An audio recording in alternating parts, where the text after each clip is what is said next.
Hinduism एक धर्म है और हिंदुत्व की आइडियोलॉजी नफरत की आइडियोलॉजी है जिसका धर्म से ताल्लुक नहीं है। जब हमारे हिंदू भाई बहन इस बात को समझ जाएंगे तो मुझे यकीन है कि जो ख्वाब हमारे आज़ादी के जंग कैसे हैं आप सब। मेरा नाम है जयमानी। अस्सलाम वालेकुम दोस्तों, कैसे हैं आप सब लोग? खैरियत से हैं? मेरा नाम उस्मान कुरैशी। स्वागत हो गया आप सब लोगों का हमारे चैनल पर। तो आज वीडियो बहुत ज़बरदस्त होने वाली है। आपको पता ही है कि रिसेंटली 2 हफ्ते हो चुके हैं इस बात को, और ये बात जो है मज़ीद जैसे जंगल में आग फैल जाती है इस तरह फैलती चली जा रही है। क्योंकि बस आपको पता ही है कि जब बात होती है ह्यूमन राइट्स की, जब बात होती है इंसानियत की, ठीक है, जब बात होती है माइनॉरिटीज़ की, इस्टेब्लिशमेंट की, तो जब बात होती है डेमोक्रेसी की, तो वहाँ पर इनको सिर्फ और सिर्फ एक चीज़ याद आती है बीजेपी, ठीक है। और बीजेपी क्या करती है? बीजेपी सिर्फ अपने लोगों को सपोर्ट कर रही है कि बीजेपी वालों का साथ, बीजेपी वालों का ही विकास, ठीक है। बाकी जो लोग हैं उनका है सत्यानाश। वक्फ बिल आप देख लें कि असदुद्दीन अवैसी साहब ने पहले भी कहा था कि जब सीए का बिल पास किया था, साथ साथ इन्होंने बात 47 एक्ट 47 लगाया था, 48 लगाया था, एक्ट की बात करते हैं 62 एक्ट लगाया था, फिर उसके बाद बाबरी मस्जिद शहीद करवा दी थी इन्होंने, राम मंदिर बनवा दिया था, और अब वक्फ बिल कर दिया है। तो जब वो कह रहे थे कि भाई अब मैं आज नहीं बोलूँगा ना तो कल को क्या होगा, एक एक करके मेरे से सारी मस्जिदें छीन लेंगे, सारी इबादतगाहें मेरे से छीन लेंगे, और वो इन्होंने स्टार्ट कर दिया, ठीक है। और उसकी सबसे बड़ी वजह क्या है? उसकी सबसे बड़ी वजह यही है मोदी सरकार और मोदी मीडिया जो चाह रहा है वही कर रहा है, ठीक है। सो व्यूअर्स, इस वीडियो के अंदर असदुद्दीन अवैसी साहब आ गए हैं। उनकी राय हमने पहले भी सुनी थी, लेकिन ये दूसरा इंटरव्यू है। आई होप इसमें भी आप लोगों को बहुत नॉलेज मिलेगी। तो पहले काम करते हैं, इस वीडियो को स्टार्ट कर लेते हैं, बाद में इंशाल्लाह बातें वगैरह करेंगे। अपनी राय कमेंट में ज़रूर शेयर किया करें। 3, 2, 1 प्ले।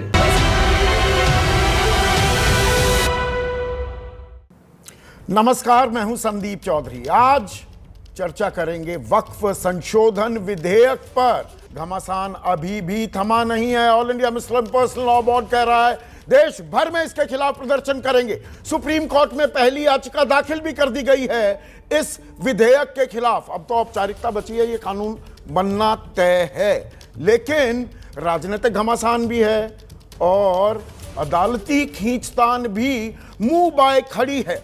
लेकिन इससे दरअसल मुसलमानों का फायदा होगा या नुकसान होगा? क्या उन्हें विक्टिमाइज किया जा रहा है, खौफ पैदा किया जा रहा है, या वक्फ का भी एक खौफ था और उसे दूर करना भी जरूरी था?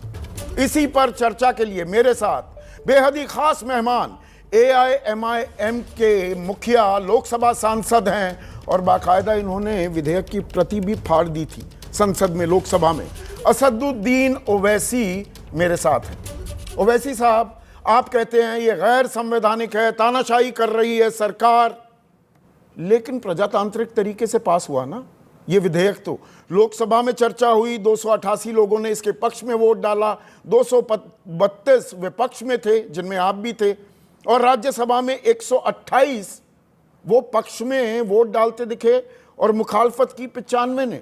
इससे बेहतर लोकतांत्रिक प्रक्रिया क्या हो सकती है? After all democracy is about numbers. Owaisi साहब, नहीं, हिटलर भी इलेक्शन जीत कर आया था और 60 लाख यहूदियों को गैस चैम्बर में डाल दिया। इंदिरा गांधी ने भी कानूनन इमरजेंसी लगाई और उसके बाद सब लोगों को बंद कर दिया। इस सरकार ने भी एक अनकॉन्स्टिट्यूशनल बिल लाया है जो इस बात को बताता है कि हिंदू धर्म, बौद्ध धर्म, सिख धर्म के मानने वाले अपने धर्म के स्थानों को अपने ही लोगों से चलाएंगे। दूसरे धर्म के लोग उनको दान दे सकते हैं, बाय यूसेज उनको फ़ायदा होगा और लिमिटेशन एक्ट उन पर अप्लाई नहीं होगा। मुस्लिम धर्म के धर्म स्थानों को दूसरे नॉन मुस्लिम चलाएंगे, लिमिटेशन एक्ट अप्लाई करके एनक्रोचर्स को फ़ायदा मालिक बनाएंगे, और वक्फ बाय यूसेज वहाँ पर चलेगा, यहाँ पर निकल जाएगा। तो ये ग्रेव वायलेशन है आर्टिकल 14 का, राइट टू इक्वालिटी का, एब्यूज ऑफ आर्बिट्री प्रोसेस का, आर्टिकल 15 का, 26 का और 29 का, और फिर आर्टिकल 15 का। क्या आप मुसलमानों को डरा रहे हैं, खौफ पैदा कर रहे हैं, उनको बरगला भी रहे हैं? और ये बात मेरी नहीं, गृह मंत्री अमित शाह ने ये बात कही कि अरे भाई ये तो कह रहे थे CA कानून बना कि नागरिकता छीन लेंगे मुसलमानों की। बताइए एक भी मुसलमान जिसकी नागरिकता छीनी हो, ये सवाल पूछा था। अमित शाह ने। वो कह रहे थे कि अनुच्छेद 370 के बारे में कहा कि मुसलमानों पर अत्याचार होगा, पर जम्मू कश्मीर में तो मुख्यमंत्री बन गए उमर अब्दुल्ला। आप डर पैदा कर रहे हैं और कुछ नई राजनीति चमका रहे हैं। तो आपके सवाल में 3-4 सवाल हैं। एक, उमर अब्दुल्ला की बात कर रहा हूँ। उमर अब्दुल्ला एक शहर का भी मेयर कहलाना शर्मिंदगी होगी। उमर अब्दुल्ला अपने एक प्यून को अपॉइंट नहीं कर सकते, नंबर 1। दूसरी बात यह है कि अमित शाह के स्टेटमेंट का आप हवाला दे रहे हैं, तो आसाम में जब सुप्रीम कोर्ट मॉनिटर्ड एनआरसी हुआ, जिसमें से लाखों लोगों के नाम नहीं आए, जिसमें से 2.5 या 3 लाख मुसलमान के नाम भी नहीं आए, तो क्या हेमंत बिस्व शर्मा ने नहीं कहा कि जो नॉन मुस्लिम है हम उनको CAA से भारत की नागरिकता दे देंगे? और भारत में जिस दिन NPR NRC होगा, आप देख लेंगे क्या तमाशा होने वाला है। अब आ जाइए इस बिल के ऊपर। जो लोग ये कह रहे हैं कि मैं बढ़ा चढ़ाकर पेश कर रहा हूं, संदीप साहब, जिस दिन लोकसभा में डिबेट और वोटिंग हो रही थी, उस दिन सरकार ने स्पीकर से परमिशन लेकर सेक्शन 80 के बाईपास करके स्पीकर ने इजाजत दी। एक 3D सेक्शन उन्होंने ऐड किया इस बिल में। वो 3D सेक्शन क्या कहता है, सुन लीजिए जरा एक मिनट। एनी डिक्लेरेशन और notification issued under this act or under any previous act in respect of waqf property shall be void if such property was protected monument or protected area under Ancient Monuments Act 1904 or the ASMR Act 1958। अब इस कानून से कल जिस दिन president sign करेंगे, संभल की मस्जिद वक्फ नहीं रहेगी, क्योंकि संभल की मस्जिद जो है वो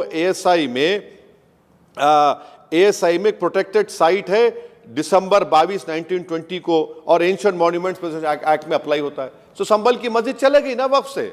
अब मैं वक्फ बोर्ड जाकर बोलेगा कि भाई इन लैंड ग्रैबर्स को, एनक्रोचर्स को निकालो, तो वो बोलेंगे भाई लिमिटेशन एक्ट अप्लाई हो रहा है, हम 12 साल के बाद ओनर बन जाएंगे।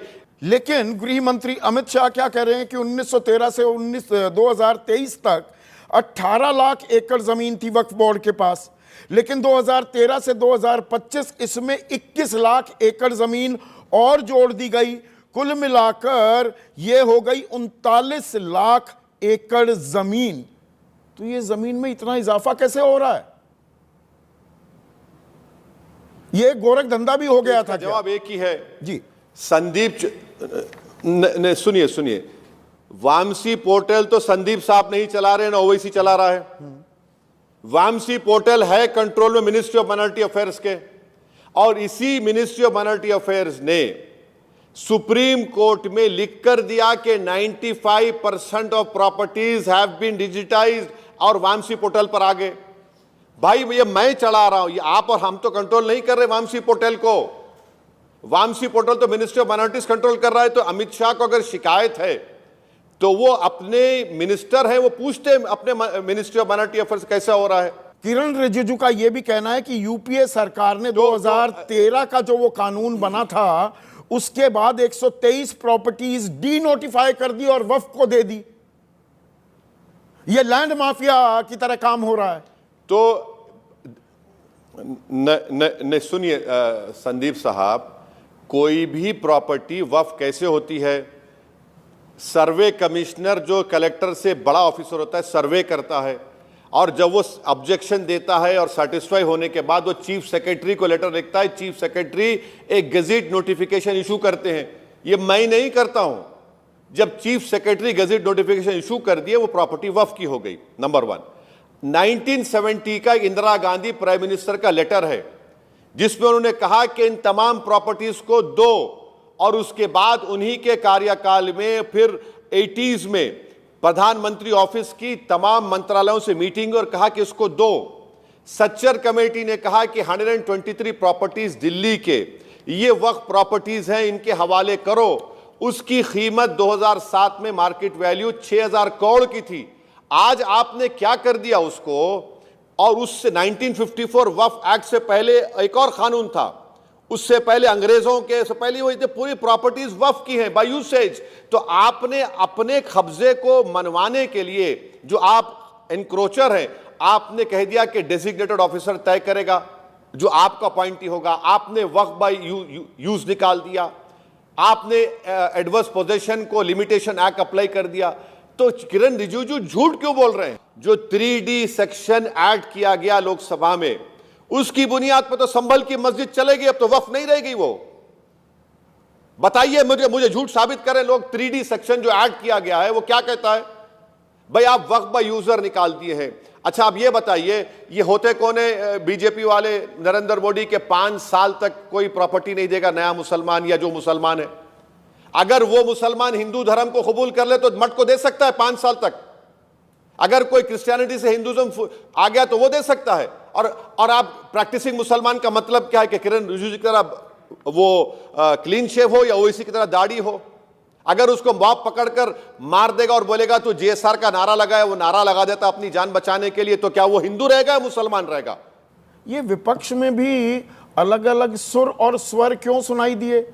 शरद पवार तो पहुंचे नहीं, शशि थरूर कह रहे हैं कि नहीं, इस विधेयक में कुछ प्रावधान बहुत अच्छे हैं, और राहुल गांधी अब कह रहे हैं, उनकी माता ये कह रही हैं कि ये तो गैर संवैधानिक कानून है। वो 12:45 पर लोकसभा में आते हैं, वो नेता प्रतिपक्ष हैं। 12 बजे बिल पेश हो चुका था, लंच के बाद गायब हो जाते हैं, शाम को 6:05 पर आते हैं। तो कितनी गंभीरता विपक्ष की भी है या आपके ऐतराज की भी? ये भी तो सवाल पूछे जाएंगे ना ओवैसी साहब। नहीं, आप संदीप चौधरी बेबाक तरीके से सवाल पूछते हैं, इसीलिए आप मशहूर हैं, और अनबायस्ड जर्नलिज्म को मानने वाले आपको देखते भी हैं। अब ये जहाँ तक मोहतरमा सोनिया गांधी का सवाल है, देखिए ओल्ड एज है, बीमार है, हो सकता है कि देर से आई, मगर दूसरे नेताओं के बारे में आप जो कह रहे हैं कि हाँ उनके बारे में मैं कुछ नहीं कहूँगा। अब अजीत पवार के बारे में आप क्या बोलेंगे संदीप साहब? आप नीतीश कुमार के बारे में क्या बोलेंगे? चंद्रबाबू नायडू के बारे में क्या बोलेंगे? चिराग पासवान के बारे में क्या बोलेंगे? भाई रामविलास पासवान का क्या स्टांस था 2002 में? अब ये जो उनका फैसला पासवान का, नीतीश कुमार का, नायडू का, अजीत पवार का, मांझी का और कुमारस्वामी का हुआ, ये खमियाजा भुगतेंगे पॉलिटिकली इंशाअल्लाह ताला। चंद्रबाबू नायडू के मामले में लोकेश को नुकसान होगा। लेकिन वक्फ का ये जो घमासान है, इसमें चुनावी नफा नुकसान, उसका पहला इम्तिहान तो अक्टूबर नवंबर में बिहार में आ जाएगा ना। आप नीतीश कुमार का जिक्र कर रहे हैं, वो कह रहे हैं पसमानदा मुसलमान 17.7% कुल मुसलमानों की आबादी है, और उसमें से 73% पसमानदा मुसलमान है। नीतीश कुमार क्या वहां दांव खेल रहे हैं? यह मुसलमानों में भी बंटवारा किया जा रहा है क्या? नीतीश कुमार सुनिए, नीतीश कुमार ने जो कास्ट सर्वे किया था, शेरशाहवादी, कुलैया बरादरी और जितने बरादरियां बैकवर्ड क्लास के हैं, उनकी आप पॉपुलेशन के लिहाज से ओबीसी मुसलमान जिसको हम कहते हैं, उनको तो नौकरियों में हिस्सा ही नहीं मिला। चाहे शेरशाहवादी हो, कुलैया हो, या आपके कुरैशी हो, या जितने ओबीसी मुस्लिम बरादरियां वहां पर हैं, उनको तो उनका हिस्सा ही नहीं मिला। नीतीश की या नायडू की या चिराग पासवान की या जयंत चौधरी की क्या मजबूरी है? उन्हें नहीं मालूम कि ऐसा करने से वो पैर पर कुल्हाड़ी नहीं, कुल्हाड़ी पर जाकर पैर मार रहे हैं। इतनी नादानी तो कोई राजनीतिक दल नहीं करता ना। नहीं सर, नहीं, आपकी एक एक बात से मुत्तफिक हूं मैं, बस ऐड करके कह रहा हूं कि इन लोगों को अब एक ही चीज बाकी है कि किसी ने मुझे एक वीडियो भिजाया एक आम आदमी का कि नरेंद्र मोदी ने इन तमाम की बलि दे दी। अब इनका एक ही काम है कि अपनी पार्टी को बीजेपी में मर्ज कर ले। जयंत चौधरी चरण सिंह की तरह तो काम नहीं कर रहे हैं, चिराग पासवान अपने बहादुर बाप रामविलास पासवान की तरह तो काम नहीं कर रहे हैं, चंद्रबाबू नायडू तो हमेशा डिसीव करते रहे हैं। जो अपने ससुरे का नहीं हुआ वो आंध्रा के मुसलमानों का क्या होगा? तो अब इनके पास एक ही काम रह गया कि वो अपनी पार्टी को मर्ज कर ले। नरेंद्र मोदी ने कहा कि सनम हम तो डूबे हैं, सनम तुमको भी ले डूबेंगे, तो उन्होंने काम कर दिया। अब जिंदगी भर जितने लोग संविधान को मानने वाले हैं, इस भारत की डाइवर्सिटी को मानने वाले हैं और मुसलमान हैं, उसमें बड़ी तादाद में शामिल हैं, वो इन लोगों को तो माफ नहीं करेंगे इंशाअल्लाह। नहीं, आने वाला आप टाइमलाइन अगर देखेंगे, बिहार के बाद बंगाल में भी चुनाव हैं, पश्चिम बंगाल में, असम में चुनाव हैं, तमिलनाडु में चुनाव हैं, केरल में चुनाव हैं। तो ऐसा पॉलिटिकल सुसाइड वाला कदम बीजेपी क्यों उठाएगी? हम ये क्यों ना माने कि वो सबका साथ, सबका विकास, सबका प्रयास कर रहे हैं, मुसलमानों को सौगात दे रहे हैं, ये सौगाते मोदी है। ये मानने से आपको क्यों तकलीफ होती है?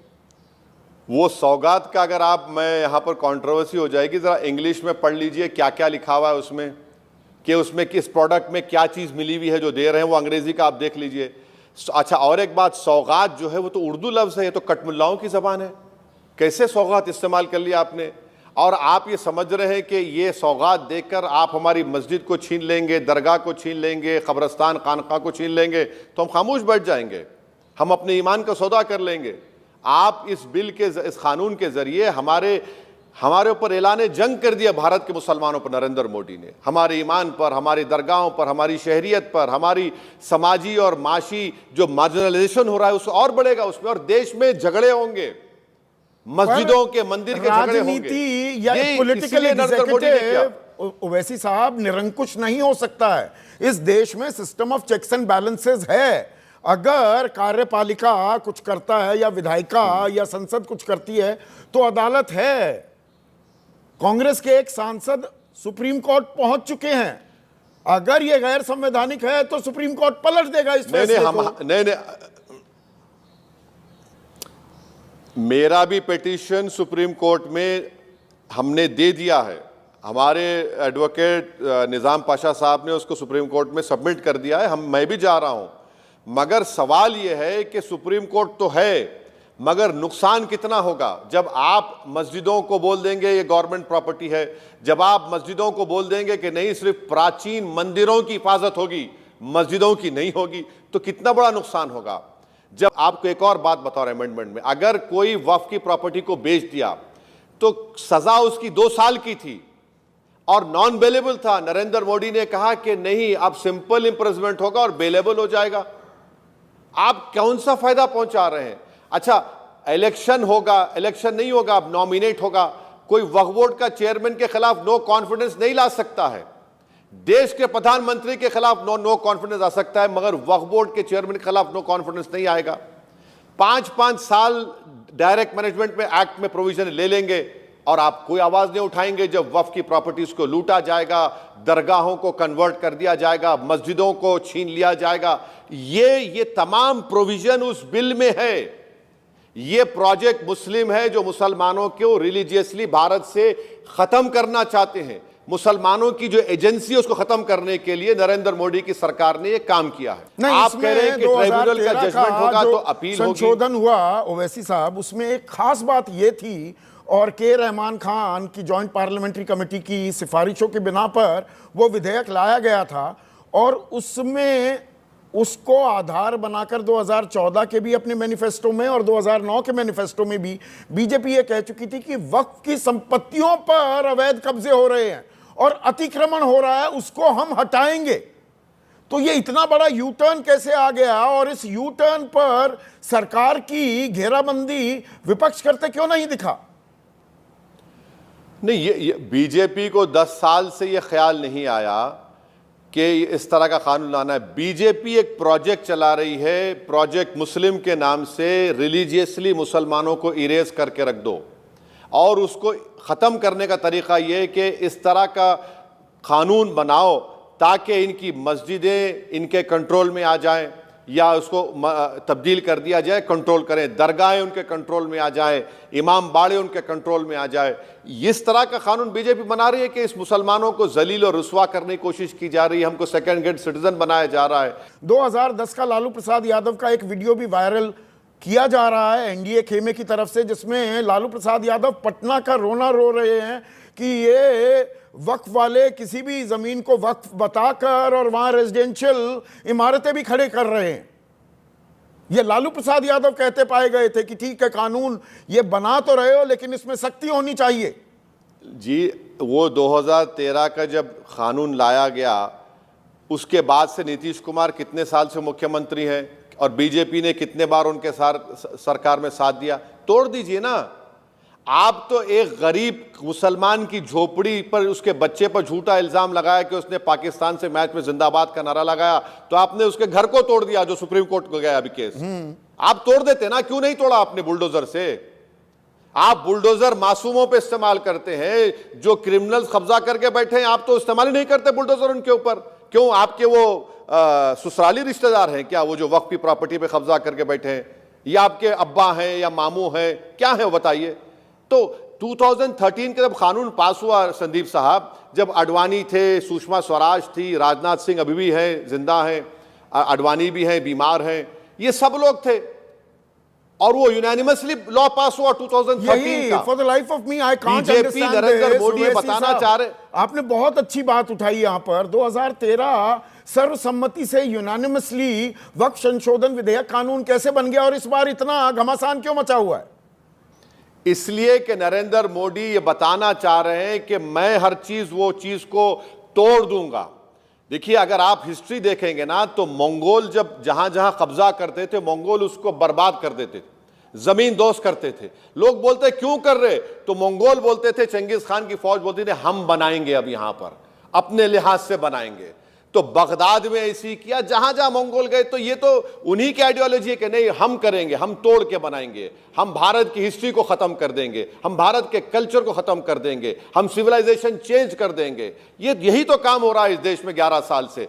अब आप ये बताइए, इस कानून से हिंदुओं को नौकरी मिल जाएगी, हिंदुओं में गुर्बत खत्म हो जाएगी। सबसे ज्यादा डेमोग्राफिक डिविडेंड नौजवानों का, हिंदू नौजवानों का है।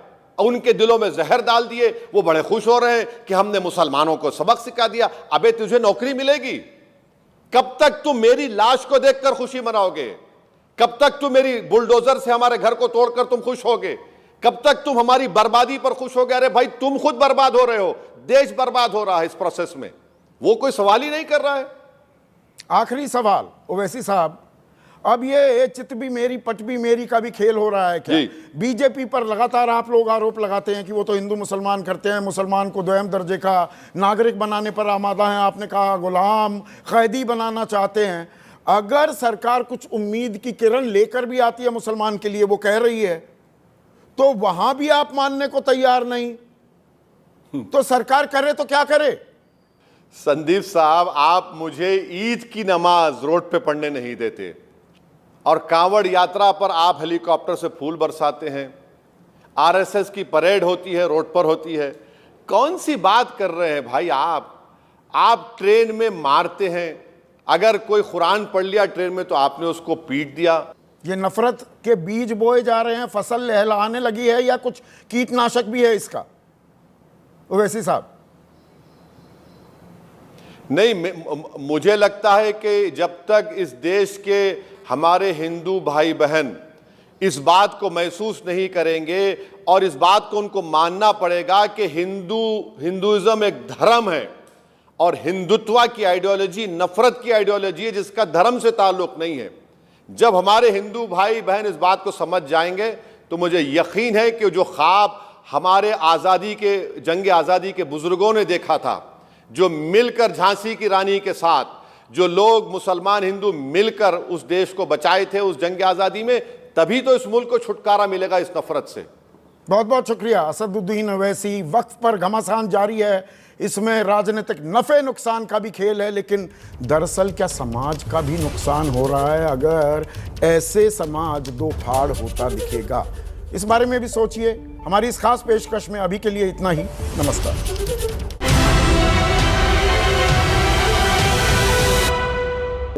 देखा जाए तो सबसे बड़ी बात व्यूअर्स क्या है कि आर्टिकल 58 की खिलाफ वर्जी है सीधी और बिल्कुल ही वायलेशन ही होता जा रहा है। मुसलमानों के साथ छीनतान की जा रही है। देखिए, उसमें न्यूज़ एंकर के जो है साथ बैठी हुई हैं, गौदी मीडिया के साथ जो बैठी मिली हुई हैं, देखिए वो क्या कहती जा रही हैं कि ये हमारे लिए, मतलब मुसलमानों के लिए वक्त का जो है ये फ़ायदे के लिए, जबकि ऐसा नहीं है। देखिए, सबसे बड़ी बात है व्यूअर्स, ये आप ईद पे देखेंगे संभल के अंदर घर के अंदर नमाज नहीं पढ़ी थी, ईद की नमाज नहीं पढ़नी थी, ये ईदगाह जाना नहीं दिया। जब जा रहे थे उनको मारना शुरू हो गए, मारना पीटना शुरू कर दिया। उसमें कितने लोग तो घायल हो चुके हैं। कैसे खड़ी हुई है, दंगा फसाद करने के लिए खड़ी हो गई थी। उनको नमाज नहीं पढ़नी थी, या रमज़ान में उनको कुछ सही नहीं। संभल में, मतलब देखिए जो मेन सिटीज़ है ना, वहाँ तो लोगों की नज़रें हैं। जो साइड के एरिया है ना, वहाँ पर जिसका जो दिल कर रहा है वो कर रहा है, ठीक है। और देखा जाए तो आप ये देखें कि इनको जुलूस नहीं कोई निकालने देते। आरएसएस अपने जुलूस निकाल रही है, ठीक है। इनको ईद का कोई जुलूस, कोई मिलाद, कोई कुछ भी करने नहीं दे रहे।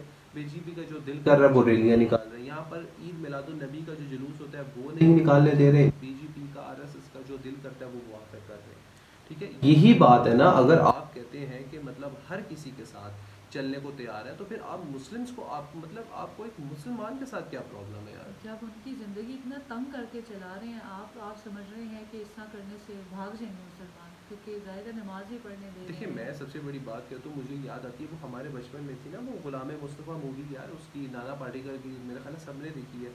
वो एक मुसलमान कैरेक्टर होता है, ठीक है, और वो किसी के अपने मतलब जिनके घर जाता है उन्हीं की देखभाल करने के लिए, और वो हिंदू लेडी होती है जो उसको बहुत बुरी नज़र से देखती है, उसको चाय का कप भी देती है तो उसमें वो स्ट्रॉ डाल के पीता है कि मेरा कप पवित्र है। तो यार हमेशा याद रखें कि हिंदू के, मैं रिलीजन्स की बात नहीं कर रहा हूँ, ना मैं हिंदू को बुरा बोल रहा हूँ, ना मैं हिंदू को गंदा बोल रहा हूँ, लेकिन एक मुसलमान जो है वो 5 दफ़ा अपनी बॉडी को साफ रखता है यार, धोता ठीक है, है। नमाज के लिए अपने हाथों को, चेहरे को, मुंह को, कानों को, नोज को, ईच एंड एवरीथिंग, मतलब अपने पाँव को, हाथों को, कोहनियों तक अपने आप को साफ रखता है, लिबास साफ करता है, वो गंदा नहीं हो सकता।